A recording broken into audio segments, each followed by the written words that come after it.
we want to run to the action trap so much. We call it the action trap in our book.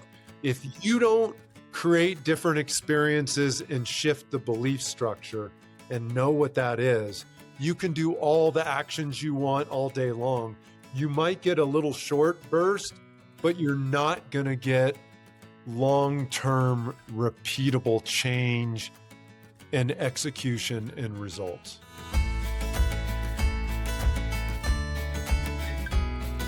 Welcome back to the Thoughts on Selling podcast. I'm Lee Levitt, sales coach, podcast host, and author of The Second Meeting and Together We Win, both due out later this year. Today, we're talking about why more activity isn't the answer and what is. My guest is Joe Terry, former CEO of Corporate Visions, author of Surrender to Lead, and someone who has spent 20 years helping organizations stop confusing motion with progress. And as a former NFL player, he can attest to the difference between the two. Here is what to listen for. The action trap. Why your team can hit every activity metric and still miss the number. The 4 questions that make a buyer stop and say, nobody has ever asked me that before. And the mindset shift that earns the second meeting. Show up to give, not to get. If you're tired of inspecting pipeline and instead ready to coach for real results, this one's for you. Let's go. Today, it is my pleasure to have Joe Terry join me for a conversation about leadership. Joe and I go way back. We met many, many years ago when you were running sales at Corporate Visions, right? Back in the late 2000s, the aughts, as they say. I was the CEO at Corporate Visions. You were the CEO. And running sales. We met at a function that your company put on in Lake Tahoe. So first question, Joe, and this might be redundant for the listeners because everybody knows who Joe Terry is, but he's that football guy. Or they're going to disagree. He's that football guy. He's the guy that broke his bicycle in an Ironman. Who is Joe Terry? Wow, that is a big question. I'll say this, I'm an evolution. Work in progress. A total work in progress. Because I may say some things today that some people might not have experienced from me 25, 30 years ago when we worked together. Like, wait a minute, I don't remember Joe doing that. But it's been an evolution, and I'll go back, I'll say from the beginning as a kid, I looked at my life and thought, I'm just an average Joe. I'm an average kid living an average life, growing up as a kid. And of course, all my buddies and me were out playing all the time. And I was like, I'm going to be a professional football player. And my parents would laugh at me. Friends would laugh at me, and half of them wanted to be a professional football player too, right? And as the story goes, fast forward, again, I just thought of myself as an average kid, average size. I got into high school and I didn't start my first 3 or 4 games of high school. Another player, he still gives me crap about that to this day because I was in evolution. I was learning, and I had moved to this new town in Pleasanton, California. Nobody knew who I was, but I really loved football. I found that I was pretty good at it. And I was like, oh, I'm pretty good at it. And then I started working on this craft, and I started taking the advice of the coaches and working on my body and practicing. And I noticed the next year, it completely accelerated. And I thought, that's pretty strange. If you actually focus on, it was an experience as a kid, like you don't think like that. You just think through osmosis, you just get better. But I really focused on this craft and I got exponentially better. And I was like, that's interesting. And then here was the tipping point. I'm a junior in high school, 16 years old, and I'm in a biology class, and this teacher says, okay, today we're going to do this exercise, the perceived self and the ideal self. And we did this exercise with this collage. So put together how you perceive yourself, which I was just like, hey, I'm an average guy living an average life. And then the perceived self was, I wanted to be all of these things, right? The tipping point of that, Lee, was phenomenal. It gives me chills as I tell this story. Yeah. Because it was just a shaping point for me. She says, now take out a piece of paper and we're going to do a goal setting exercise. I said, what? And she said, I want you to write down 5 things that you want to accomplish over the next 5 years. So I write these 5 things down. Mind you, this is a junior in high school, average height, average weight, average 2.2 GPA, by the way. Yeah, and 3 of them had to do with girls, and 2 of them had Yes. 2 of them had to do with a Camaro. Yeah, so but they all did have to do with football because I was like, I really wanna play football. So I write down these 5 goals and never think anything about it. I finish high school, I go on to play college football, and then have a very short stint in the NFL. I get cut from the Seattle Seahawks. It was middle of October 1987. And the player personnel director comes into the locker room and says, "Hey, Terry, coach wants to see you. Bring your playbook." And everybody knows what that is. So we're walking down the hallway. This is in Kirkland, Washington, where the facility was. And Chuck Knox was the coach. And I walk into this room, the head coach's room. He's got this big leather chair. He's sitting back in this leather Smoking a chair, cigar, yep. smoking a cigar. He's like, "Terry, sit down." He's like, "We're going to have to let you go today. We're grateful. Thank you for your contribution to the team, but you're just not making it." And I said, "Hey, coach, I really want to stick in the NFL. I want to play in the NFL." And he said, looks at me, and I said, "How do I do this? Where do I need to improve?" He chews on that cigar and he says, "Terry, you're one hell of a linebacker. You're just not good enough to be in the NFL." And I was like, wow, okay. So this isn't a story, Lee, where I go back and I work on my craft and I go against all odds. I actually came back and I tried to get another tryout with an NFL team, had one, it didn't work out. And I'm like, I got to move on. I got to go find my greatness. But I come home from being cut and I go to my house and my mom has a box of all my stuff because I'm moving out. I start going through the stuff and I pull out this poster, Perceived Self, Ideal Self. And within the poster is the 5 goals. And I was like, whoa, what is this? And I pull out the paper. All 5 goals came true. And of course, You had achieved those goals. all 5 goals. And the last one, and they said over the 5 years, right? The last one, and I'm 21 years old at this point, was to play in the NFL. And I said, how did I achieve all of my dreams? Just an average kid, right? And I'm like, this stuff really works. So I went on a journey from that point forward, Lee. If I can do this, this is available to anybody who wants it. So I went on this journey of understanding and optimizing human potential, personal, business, and professional. I went all in on a book called Think and Grow Rich by Napoleon Hill, Sure. Yeah, which was that just came out, right? In the 20s? yeah, in 1912, right? Then Yeah, and I went on this journey and I was on this journey of searching for what are the keys and how can I optimize it in myself and others.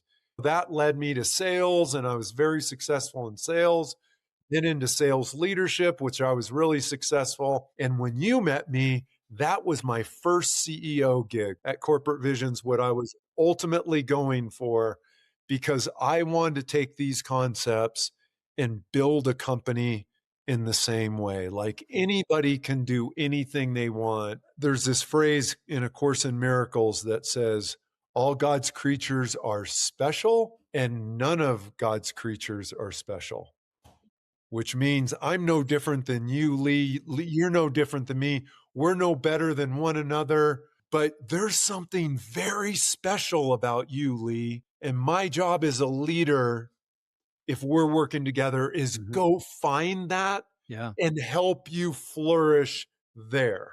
We've all got that in us. That's the evolution of Joe, and that's where I come to today. You know, that's the longest answer to "Who is Joe Terry?" we've had on the podcast so far. Oh, Where people just go, no. "I'm not really sure." That's awesome, Joe, and you had the self-awareness that when your cigar chewing head coach said, "You're fired," right? "You're not good enough for the NFL." You didn't take it personally. Right. You just took it as, "Okay, this is some input. I'm gonna go and evaluate where I go from here." Right. And I wanted it my whole life, so it got me to a point, but it's like, no, this is the elite of the elite of the elite. And you know what? Back then, Lee, at the time, I didn't think he was right. I thought I could still play. I look back now and he was right. I was fringe. I got there because I wanted to get there so bad. And I got there because I worked really hard and I learned, I studied the game. I knew the game. I physically wasn't at the level you needed to be, but I knew the game so well, I could watch it unfold and get there quicker than others because I knew what was happening. But he was right. He was right. What took you from being an active participant to being a leader of others? What was that shift for you of you wanted to help others get to that place where nobody's special and everybody's special? By the way, between then and now, you've done some serious work on this, Oh, right? yeah. This isn't just, Yeah. hey, Joe Yeah. wants to be a leader. You published a book Yeah. about leadership and about surrendering and about action traps and all sorts of common sense things that, if common sense were common, the world would be in a much better place. Common sense things that I have a friend, Bob Brennan, who I competed with in the early days of the internet. And at one point, he was CEO of Iron Mountain. And he said, Hey, Oh, Lee, yeah. yeah, Yeah. he said, Hey, Lee, this doing more with less stuff is bullshit. I'm telling my teams, do less with less. Yeah. Pick the few things that really make the boat go faster.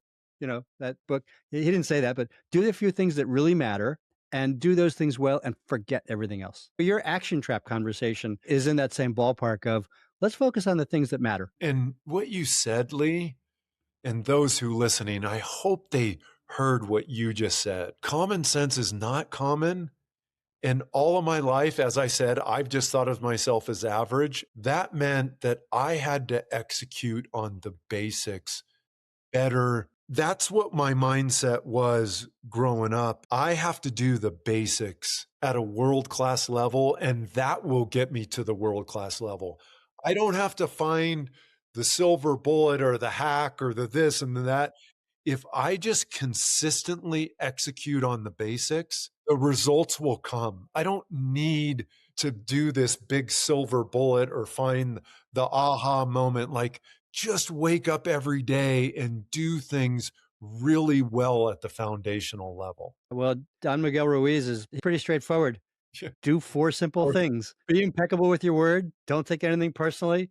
Don't make assumptions and always do your best. And your best may vary from day to day. Absolutely. Absolutely. And your best is getting back to our previous conversation before the recording started, but I was going to say your best for that day, that is a surrender moment. You're surrendering to all those expectations and you're like, I can only give the best that I have. And I'm going to surrender to that, be the best that I can be, right? There's strength in that. I'm going to surrender to all these expectations and I'm going to come at it from this place where I'm going to be the best I can be in the now, in this moment. Surrender is letting go of others' expectations, or surrender is letting go of pressure. It's your phrase, Joe. How do you talk about surrender? What does surrender mean to you? Yeah. So surrender, if you go start at the core of what surrender is, when we think about surrender, if you and I think about the way we operate, you can only operate from one plane at a time. And there's two planes from which we operate. There's an ego plane where you're operating from ego, and there's a love plane, which is you're operating from your heart, the universe, whatever you believe that to be, Yeah. gratitude, right? Mm-hmm. And you can only operate from one or the other. Mm-hmm. You can't operate from both at the same time. Right. So to surrender from the highest level is to surrender ego, fear, and scarcity from the highest level. So surrender to lead is surrender fear, ego, scarcity, and lead from a mindset of love, abundance, and gratitude. Because when you come from that place, that's the place that from which you were born. That's the light in which you were giving.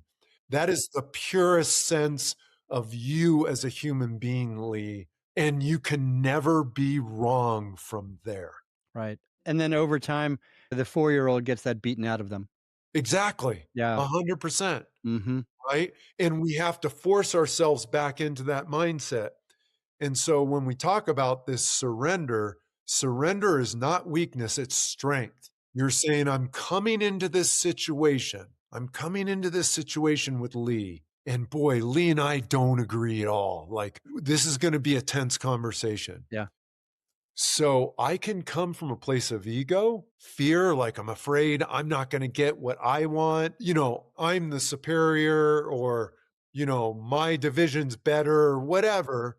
And there's only so much of the pie, and I got to make sure I get it. And Lee is keeping me from that. And so I come into the conversation from that place, or I come in and I'm like, you know what? There's plenty for everyone. I'm grateful to have this conversation with Lee, and I'm going to come from a place of heart. I'm going to really understand. I'm going to let him open up and tell me where I need to understand where he's coming from so I can make a connection and understand where we align, and then come to a place where we can connect on that. So that's surrendering. That's awesome, Joe. That perspective is, well, from a leader, it becomes servant leadership. From a sales standpoint, it's the origin of the word to sell means to give. And so many salespeople take rather than give. Right. You walk in and, your customer represents a bag of groceries for you, as opposed to, I'm here to help that customer achieve their strategic business objectives. So, did you run across someone that epitomized this for you as a leader? No, again, it's part of the evolution. You know what I mean? In writing this book, Surrender to Lead, Jessica and I went through 3 writers, 3 of them, because the concepts were just coming out. The results equation, you know what I mean? Purpose, strategy, and culture equals results, and you get clarity, alignment, and accountability around your purpose, your strategy, and your culture, and you will deliver extraordinary results. That's the results equation. That was coming out, the concept, but what was missing was the vein that ran through it. And these writers were just not getting the heart part of the equation that Jessica and I were looking for. And finally, I went to Jessica and I said, I'm out. I just don't want to write another business book that goes through these concepts and isn't this great? And I want to come with our experiences and what we learned in this process. And so finally, I said, if we can't do that, I'm out. And what she did is she said, I'm going to write it. She was coming from a different place than you were. You were coming from this gradual arc up and to the right, and she was dealing with a lot of pain, Exactly. separation, divorce, alcoholism, right? A very Right. different story. Right. And so we were coming at it from a different direction, and that wasn't coming through. And we needed to get this to the readers in the right way. And you know what? Some people are going to read this book and they're going to think it's crap. You know what I mean? And some people are going to read it and, oh my gosh, you wrote this book for me. You know what I mean? And it really has this going through it. And so, getting back to your question, again, long winded answer to your question, how did it come about? It was an evolution of the servant leader. Like, okay, what's the core? And it came to us when we were writing this book. It's surrender. It's surrender. You know what I mean? And you have to do that in order to lead from a place of love, gratitude, and abundance. If you don't, you can't. We said over time, that wins. You can get short-term results, Lee, with the stick. Yeah. 100%. Yep. You can always get short-term, but it is not sustainable. Right. There's a cost. There is a cost. And I wish I knew this earlier in my career, because it would have released, I would fade in and out of this surrendered leader, right? And I was right there with the quarter ending. Hey, let's go, let's sell. And I've let go more people than I care to. I always did it with love, gratitude, and abundance. But I wish I would have, along that journey, been able to say, hey, I'm going to go into this conversation with Suzanne. Let me understand what she's going through, opposed to, you're not hitting the number. It's pretty cut and dry. No, and of course, some of those people weren't just cut out to do that. And a lot of those people went on. I'm like, you need to go find your greatness, right? Your specialness in you. So it wasn't an evolution, Lee. It wasn't an aha moment. But writing this book and Jessica and I going back and forth on it, it came out. It was inside and it came out through all of these years. And it came out in her stories. As you said, she got hit in the side of the head with a 2x4 with a lot of adversity in her life, a lot of it self-imposed, as she articulates, but a lot of adversity, and mine was an evolution, and that's the beauty of us. She's 20 years younger than me, coming from a different perspective, but we aligned from that concept. I did some personal development work years and years ago. And one of the core tenets of that work is complete, whole, and perfect. Telling yourself that you are complete, whole, and perfect as you are. I remind myself of that on a regular basis. You know, Joe, you were talking about that arc, and, you know, everybody is just who they are. And you see a squeegee man on the street in New York, and you go, what's the difference between him and me? I'm driving around in a German sedan, and he's hoping to get 50 cents to wash the windshield. What's the difference? Well, the difference might be that he had a medical expense that caused him to be homeless, Right. right? He might have taken medicine for something that caused him to be addicted, right? And we tend to look at people who don't look like us and stick our nose up at them. Yeah.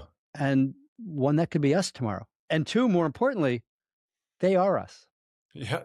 Yes. All God's creatures are special. None of God's creatures, they are us. Right. We are connected. I think what this brings up for me, Joe, is that to really be effective, and by being effective, I mean being a servant, you have to be humble. To be humble, you can't walk into a meeting with an executive and say, well, I'm going to show you, Right. right? I'm here to serve you. I'm here to Right. help you. And I don't have all the right answers. Right. And you don't have all the right answers. As Gerhard Schwantner says, let's co-create something.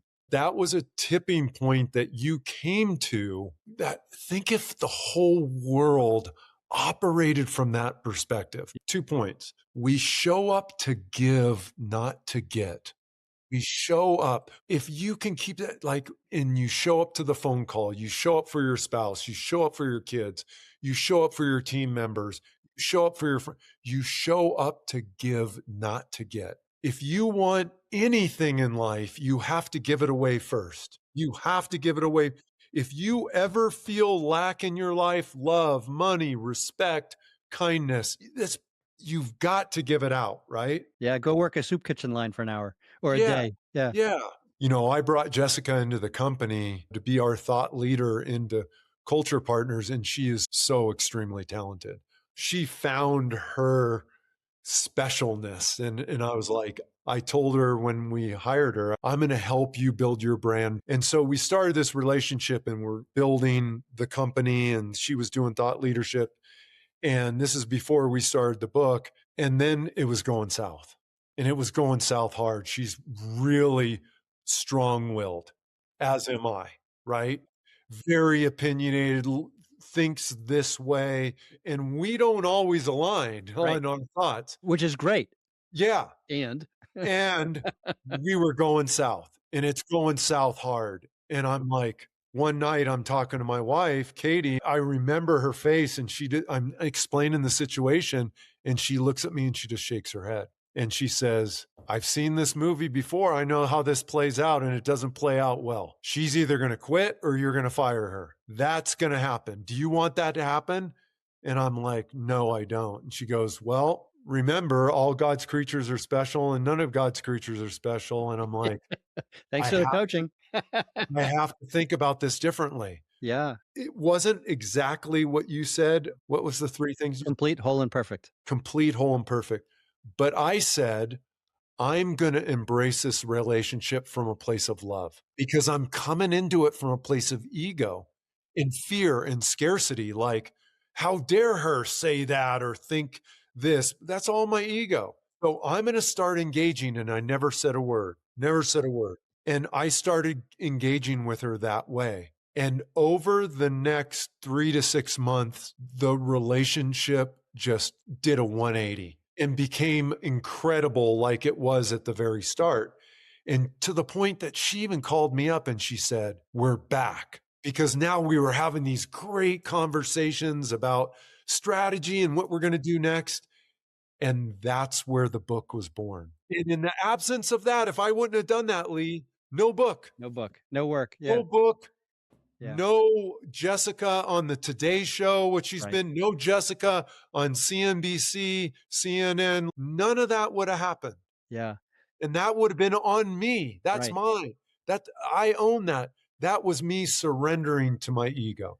So, Joe, here's a question for you. You took it on yourself to make that change. You identified what you wanted to be different, how you wanted to be different, how you wanted to show up differently in the relationship. Did you consider having a conversation with her about that, or did you just want to do it? Did you want to be in action, or did you want to be in conversation about it? I didn't want her to, I needed to do this from my heart. And I didn't say, "Hey, Jessica, now I'm going to start showing up from a," I just said, "Look, I'm going to create," because in our book, we talk about experiences shape beliefs, your beliefs drive your actions, and actions create results.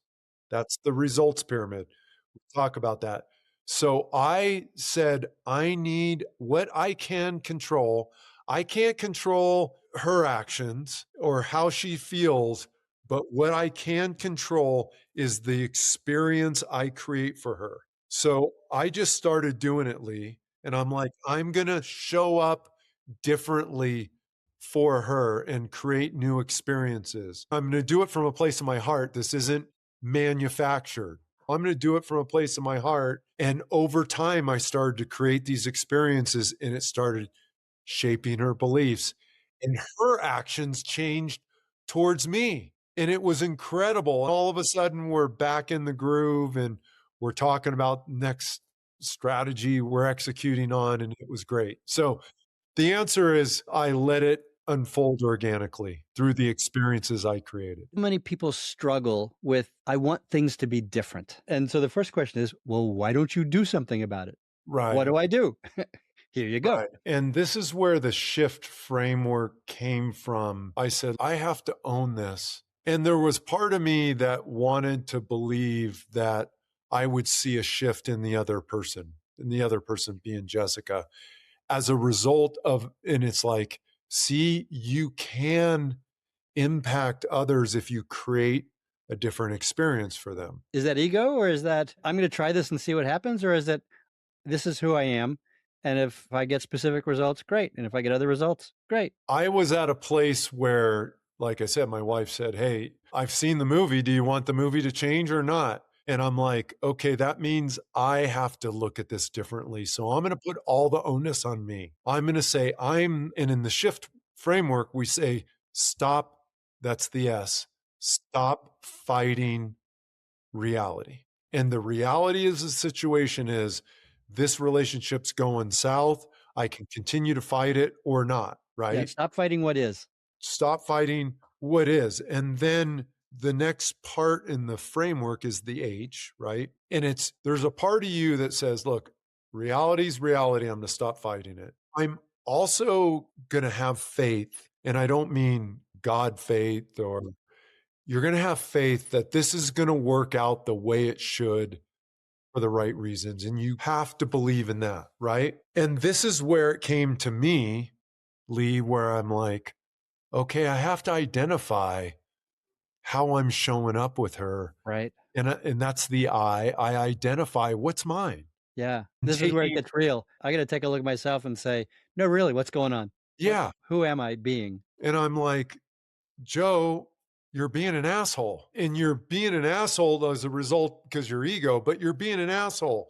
So identify that, right? And then from that is the F, free yourself from the fear. Understand, why am I being an asshole? I was like, well, I'm afraid of A, B, and C. Okay, that's not helping. I free myself from that. So in this case, was it you were afraid of being wrong, or you were afraid of what was the fear? The fear was that I had a path I wanted to go down and she would disrupt that path. I had a belief structure and it's like, nope, I believe this, you believe that, you're wrong, I'm right, Two right? strong-willed people. Yeah, and it was like I didn't want to be open to maybe I'm not right, you know what I mean? And the last thing, the T in the shift framework is take action. And so my take action was, okay, I'm going to lead from a place of love, gratitude, and abundance with this relationship. And it completely shifted the whole thing. That's awesome. And as you were talking, it reminded me of the fifth agreement. Don Jose Ruiz, Don Miguel's son, wrote the fifth agreement. And the fifth agreement is ultimately about love. And Yeah, the fifth agreement specifically is be skeptical, but be open to listening. Right. So, yeah, don't take everything at face value. And right. by the way, I'm totally mangling it because Yeah, it's so much deeper than this. I present it as an intellectual conversation. It's not. It's so much deeper than that. But the intellectual version is I don't take things at face value and question what you hear. Question what you think, question what's going on. yeah, Because what you're seeing at face value isn't always the case. It's not that you and Jessica were both assholes. It's that you both really were committed to doing something wonderful. right. And look what I could have screwed up, and I could be talking to someone else right now, Joe. totally 100%. And we don't have a best-selling book on USA Today. Yikes. Yeah. No, I mean, that's huge. What an unbelievable set of experiences. And you're now bringing that to organizations to help large and mid-sized companies understand there is a different way of being, not of doing. This is not a management style. This is a belief system. This is in the gut belief system because you can't pay this lip service. No, it shows up so bad if you fake it, Yeah. right? And in the four agreements, the beauty of the four agreements is it's a very simple concept, Mm. right? And it's the same that we do for companies. The Mhm. simple concept is, look, we drive results for your company by activating change within your company, whatever change that is. Result, and it's driving toward, we start with results. The result is what you want to achieve. You've got to make a change in your company to get to this result. So we create clarity, alignment, and accountability throughout the whole entire organization around the purpose. Why does your company exist? Your strategy, we take 3 strategy drivers that are going to drive your business, and then the shifts that your people need to make, behavioral shifts in order to execute on those. And that's encompassed in the culture. And then there's a result you want to achieve. Yeah. So creating clarity, alignment, and accountability around your purpose, your strategy, your culture to drive extraordinary results. We do that, right? But the framework on the front end of that is just what you articulated. It's how you show up, and it's how each employee shows up for one another, and it's how they show up for their manager and their manager shows up for them. That's the vein that runs through. That's the NVIDIA chip inside that runs the whole thing, right? We can control the experiences we create for one another because those experiences shape a belief, which drive an action, which creates a result. And so the framework is a very simple framework. And it's got to be because it's got to create clarity, alignment, and accountability in the whole company. Yeah. And so, Joe, this is not about doing more. No, absolutely not. We get in the room with the CEO and his or her entire executive team, and we say, what's the top 3 objectives the company's trying to achieve? And they're like, oh, everybody knows it. You go around the room and they don't know it. They're all different. They're all different. And Yep. we're like, look, you've got to make this executing on the foundation of the basics. It's not doing more, it's actually streamlining it to those things that move the needle. We go in there and they have 15 different objectives and 25 values that they're trying to live by, that this strategy and that strategy, and their culture is this, and HR believes this, and strategy believes this. And it's like you have 5,000 employees, and the 12 of you in this room are not aligned on what this company does. How do you expect the 12,000? You're losing the power of those people. Yeah, they're each pulling that rope in a different direction. So Okay. it's not about doing more, it's a belief system and a way of showing up, not taking more action, not doing more stuff, not doing more 360-degree listening circle sessions. Yeah, because you haven't got to the core of the underlying belief structure. We want to run to the action trap so much. We call it the action trap in our book. If you don't create different experiences and shift the belief structure and know what that is, you can do all the actions you want all day long.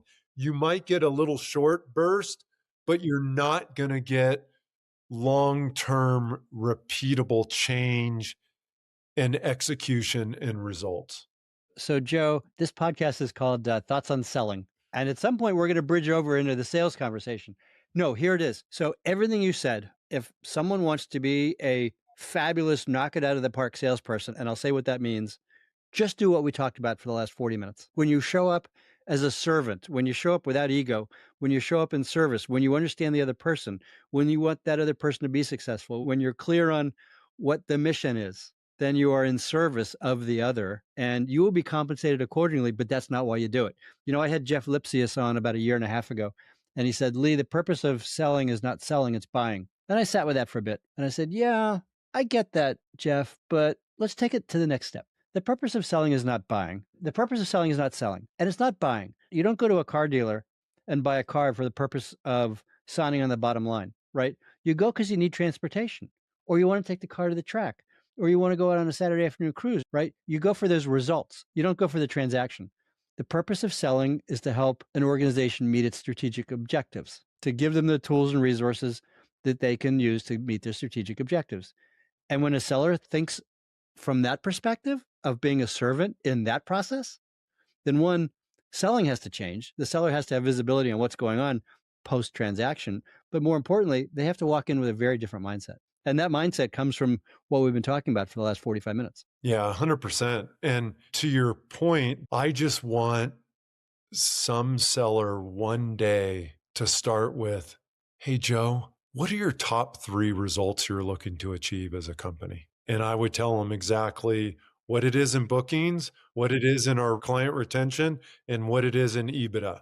And please tell me how you're going to help me achieve that. Because if not, we're wasting our time. We're done. They don't get the second meeting. You have to come from that place of love, abundance, gratitude in service to that other person. Like, hey, I'm here. I'm grateful to even have this meeting, and I'm here in service to them. You know, I mean, as we talked about, Lee, that was my first job out of college, was selling. I've been in sales and marketing my entire career, and it never stops. I wish it would sometimes, but it never stops. And so these apply 100%. Like, you can take the application of this and go into your next meeting with that senior leader that you're selling to and walk them through the process. Ask them these questions. What is the purpose? What is the purpose of your department, of your team, of your company? What are your strategic drivers? Tell me your 3 strategic drivers. What beliefs need to shift in your people in order to execute on that? And what's the results you're looking to achieve? If you just ask them that, you have gold from which you can now apply and say, okay, here's how I'm going to help you achieve your purpose. And here's where it helps execute on your strategy. And here's the beliefs, and here's how it's going to help you get to the results. And with some preparation, they'll come with a point of view. So once they got that, it's like, here's the uniqueness and how we're going to achieve that for you, right? Yeah. Well, nobody cares about uniqueness. Are you going to help me achieve my results? Different is an intellectual conversation. We're different because we're better than the others because. Yeah. And that's not how enterprise buyers buy. They buy based on emotion. What's the risk in saying yes to this person? Yeah. But again, from a seller perspective, if I had that tool in my toolbox back in the day, and so that like walk me through what that looks like, because generally nobody's asking them that question. And you are now creating an experience back to the emotion of the sale. You're creating an experience for that person, which is shaping a belief that's going to drive an action to create a result for you. You're shaping that belief that nobody else is. Yeah, there's so much opportunity to improve leadership. There's so much opportunity to improve how professional salespeople interact with customers, prepare for and interact with customers, how they carry themselves. I've worked with many owners of small professional services, and they, as the key salesperson, the lead salesperson for their business, have this perspective of the salesperson in the plaid jacket and the patent leather shoes, smoking a cigar. Like they don't want to be that person. So they're afraid to sell. And I Yeah. tell them, be yourself. Yeah. Share your passion for what you do. And that even shows up AI or not. I saw this article that this person posted that I thought was interesting. They're like, agents are going to do all the work for the buyer, and they're going to come to you, and you're going to get one meeting and they're going to buy. And I remember you and I have been in this business long enough to know. Remember back in the day, this might have been 15 years ago, they're like, the web is going to create, they're not having conversations with salespeople anymore until the very end. That never happened, right? It never happened. But I do believe AI is going to go deeper with that. But still, the salesperson needs to show up and tell the story and understand and connect the dots, because AI is going to only be able to do so much. Yeah. So I think it's making the buyers more educated, which we always knew, even CEB, when they came out with their research back in the days, like the buyers showing up more educated. Of Yeah. course, Google and CEB did the joint research that said information is bullshit. It's the emotion that drives the enterprise buyer. that's And going to be table stakes. Like everybody's going to have data. You have to create emotion because you, that's where the buy is. right, the buyer, business as usual, do nothing is the default. Oh, I'm not going to do anything unless I see a clear benefit to taking the risk of right. doing something. And is the person sitting across the table from me willing to go along on that ride with me? Do they have the experience? Can they guide me? Yeah. Can they show me where the potholes are? I had a CEO at a key account meeting say, help me see around corners. I love that quote. I use it all the time. Help me see around corners. Help me to know what I don't know that I don't know. The CEO's NVIDIA, he said intelligence is not being able to code and being the smartest Yeah. person in the room. Intelligence is those people that can see around the corners. Mm. And Yep. so if you can help me see around corners, he said, you're of high value to me. Joe, this has been a fascinating conversation. We should probably wrap it up because otherwise we'll just go on all night. Yeah. This has been fabulous. So where can people find you these days, Joe? LinkedIn is probably the best. Joe Terry, Culture Partners, LinkedIn. I'll put links in the show notes. Yeah, our book is surrendertolead.com and then culturepartners.com. There's the three places you could find us. I love to connect with people on LinkedIn. I'm usually posting about what's in my own heart, like what I'm dealing with, I put out there. I'm not selling anything. I'm not there to sell, but I'm there to add some value and give some insight so someone can take that. So, yeah, that's the best place. Joe, I think I sent you a message 10 years ago saying, I love how you are so authentic when you share. Thank you. You stand out in that respect. Everyone else posts what they think people want to see or what will stroke their ego. You post authenticity. You share from Yeah. authenticity. Well, thank you. I appreciate that. I share a lot of failures because I want people to learn from them. You know what I mean? I've made a lot of mistakes, like getting back to the beginning of this. I just feel like I'm your average person. Our mistakes are not who we are. They're just part of the history that the scars on our hands or on our knees or wherever they are. They're just part of our history. Those mistakes make us stronger and more able to help others. Yeah, absolutely. And I'm happy to share that. Yeah. So thank you. Joe, what's an ideal client look like for you? Anybody that's going through a rapid change, some sort of disruption, change, they're not getting the results that they want to get, and they're looking to understand why and how they can. That's the ideal client. We work with a lot of credit unions because they're member-based, right? They're very service-orientated. They don't compete against one another. They tend to be our smaller clients on the 100 to 200 employee size.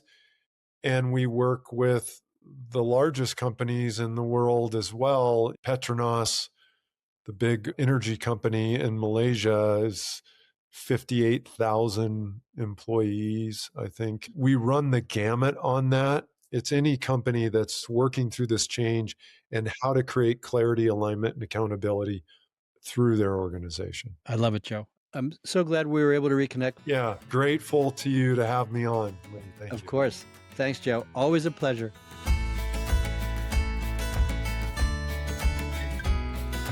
Another deep dive into the topic of sales excellence and the performance mindset. If you found this conversation interesting, I would appreciate it if you would share the podcast with a coworker or two. And to explore this topic in more depth, send me a note via the contact form on podcast.thoughtsonselling.com or find some time for us to talk at meet.acellergroup.com. Thanks.